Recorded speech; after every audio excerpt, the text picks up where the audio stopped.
Cinema సెలబ్రిటీలు weight gain weight loss విషయంలో తరచూ మారుతూ ఉంటారు. ఎప్పుడైతే ఏదైనా పాత్ర కోసం బరువు తగ్గాలి అనుకుంటారో అప్పుడే డైట్ వర్కౌట్స్ మొదలవుతాయి. ఎన్టీఆర్ కూడా గతంలో ఎన్నోసార్లు బరువు తగ్గారు. మొదటగా యమదొంగ కోసం బరువు తగ్గినప్పటి నుంచే ఈ మార్పులు కనిపించాయి. అయితే తాజాగా ఆయన బాడీలో వచ్చిన మార్పు చుట్టూ సోషల్ మీడియాలో పెద్ద చర్చ మొదలైంది. ఏం జరుగుతోంది? Mad square success meet Arjun son of Vyjayanthi pre release event లో ఎన్టీఆర్ కనిపించిన తీరు అందరినీ ఆశ్చర్యపరిచింది. చాలా స్లిమ్ గా లీన్ గా కనిపించడంతో అందరూ ఇంతగా బరువు ఎలా తగ్గారు అని ఆశ్చర్యపడ్డారు. ఇప్పటికే ఒక హోటల్ స్టాఫ్ తో తీసుకున్న ఫోటో సోషల్ మీడియాలో వైరల్ అవుతుంది. ఈ ఫోటోలో ఎన్టీఆర్ చాలా లీన్ లుక్ లో ఉన్నారు. దీంతో ఒజంపిక్ అనే మందు వాడుతున్నారేమో అన్న ఊహాగానాలు మొదలయ్యాయి. ఒజంపిక్ అంటే ఏంటి? ఒజంపిక్ అనేది మొదట టైప్ 2 డయాబెటీస్ చికిత్స కోసం FDA ఆమోదించిన మందు. ఇది బ్లడ్ షుగర్ ను కంట్రోల్ చేయడం, జీర్ణక్రియను నెమ్మదిపరచడం, ఇన్సులిన్ ఉత్పత్తిని పెంచడం చేస్తుంది. కానీ దీని సైడ్ ఎఫెక్ట్ గా వెయిట్ లాస్ కూడా జరుగుతుందనే విషయం బయటపడింది. అందుకే ఇటీవలి కాలంలో కొంతమంది డాక్టర్లు దీనిని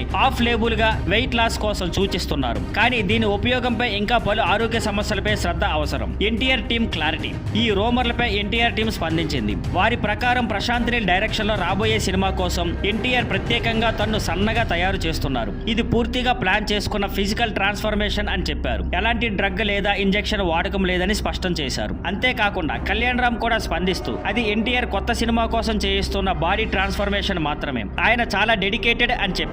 shooting update. NTR Prashanth Neel movie shooting April 22న మొదలవుతుంది. ఎన్టీఆర్ ఇప్పటికే షూట్ కు సిద్ధమవుతున్నారు. మొత్తంగా చెప్పాలంటే ఎన్టీఆర్ వెయిట్ లాస్ చుట్టూ మొదలైన ఒజంపిక్ గాసిప్స్ సోషల్ మీడియాలో వైరల్ అవుతున్నా ఇది పూర్తిగా పాట ప్రకారం ప్లాన్ చేసిన ప్రిపరేషన్ అన్నది ఆయన టీం చెప్పే మాట. అభిమానులు మాత్రం ఈ మ్యాటర్ పై ఎన్టీఆర్ స్వయంగా మాట్లాడితే ఇంకా బెటర్ గా ఫీల్ అవుతారు.